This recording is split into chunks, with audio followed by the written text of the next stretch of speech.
Matthew Wells for MMA Latest News here. I'm here with UFC Bantamweight. Can I say UFC Bantamweight still? Aljamain Technically, Sterling. yeah. Technically, you can. For sure, for sure. So how's everything going tonight, man? Doing all right. Just got back home from training, eating a Klondike bar, and enjoying the good life right now. It took a little bit longer than I expected, but I was told in the beginning to just be patient.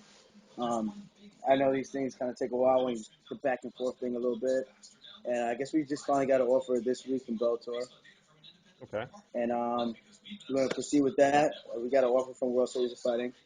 And I guess we're going to just compare the contracts and bring it back to the UFC and see what they want to do. Okay. Hopefully we can get something going this week and then maybe finish this thing up, wrap it up so we can get back in there or go back somewhere and start choking people out again. Nice. Now, do you think with Benson Henderson going to Bellator, with that news coming out today, do you think that puts more pressure on the UFC to go ahead and get a deal done with you?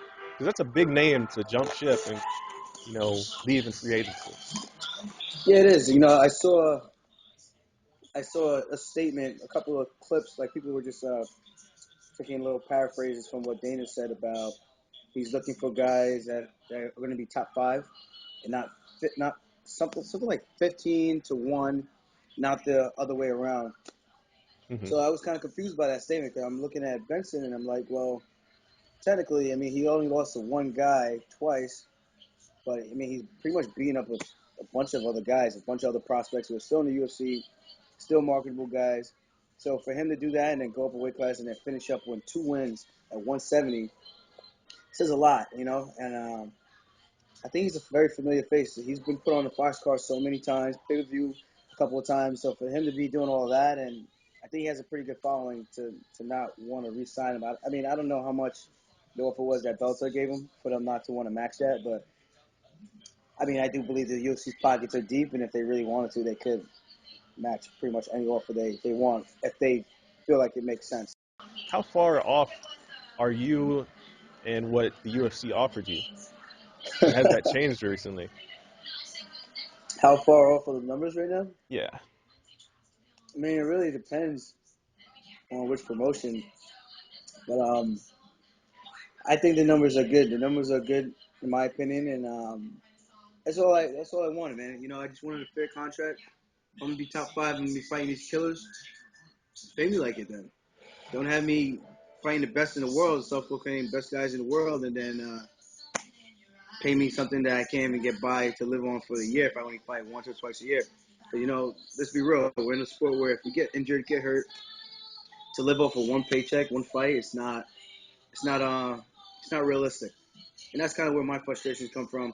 I try to explain this to people. I mean, most people get it. Most people who actually listen or read the interviews and can actually think and do math, Hmm. they get it. But the other people who are just kind of like, they skim through everything and it's like, oh, he's a whiner. Oh, he's a complainer. Like, no, you're just a dummy. But this is my life, not theirs. I'm a professional athlete. A lot of people wish they could do what we do, and I think that says a lot. So for people to kind of bash what I'm trying to do and just try to provide for my future, and I told Dana White to his face, I said, I don't want to teach anymore. We spoke in the back room after the press conference, and it was nothing but good things. Hmm. And he told me to contact him, and after I told him I don't want to teach anymore, I just want to make a salary where I don't have to teach for whatever so and so years. Something, I guess, competitive where it Right. makes me not look at my like I'm just trying to look at this from a realistic standpoint. I'm 26. I'm going to Hmm. be 30, 4 years. If I'm fighting 2 times a year at the rate I'm getting paid and at the money that they offer me initially, you're smart enough. People are smart enough. Get a calculator if you're not smart enough. Do the math. 2020 starting after 2 fights in 1 year is just nowhere near enough to fund the lifestyle that we're living, to be able to train, pay our coaches, our expenses, and just to get to the fight. I mean, again, I go back to what I could have made as a teacher. I could have made 56 right off the bat. Okay, $56,000 for the year starting, pension, the whole nine, health benefits, Hmm. chilling. Summers off, kicking my feet up on the beach on Long Island all summer. You know what I'm saying? So it's like I gave up that lifestyle so I could pursue a dream. This is a dream.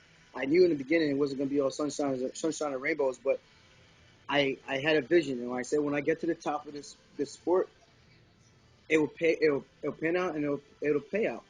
And I think that's where most of my frustrations come from. Being top 5 in my last 2 fights, finishing 2 top 10 guys the way I did, and kind of just sitting here like, come on, man. Just like, I know you guys can do better than that for me. And I understand the weight class thing and the whole you don't bring nothing to the table. I'm like, yo, I bring a crazy fight style to the table, in my opinion.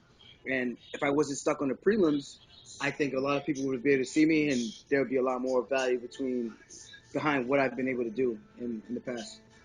You know, in Vegas, at your last fight, you had to talk your way into the open workouts. Mm-hmm. So, you know, I was there for that, and that was pretty crazy because even in the moment, it seemed like the DJ didn't know you were coming up, and Yeah, they didn't even have your music playing at first. And you I were didn't just even know out we there, get. you were out I there didn't even just know. rolling. Yeah, I didn't even know we get music.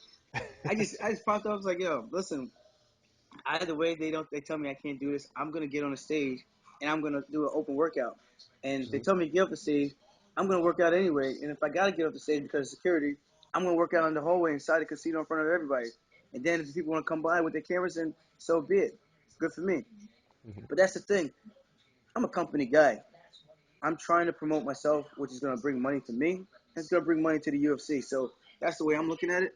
So for me to kind of see like there's no backing behind me, it's just mind-boggling. I'm over here like, bro, I'm trying to help you help me. So can you help me so I can help you?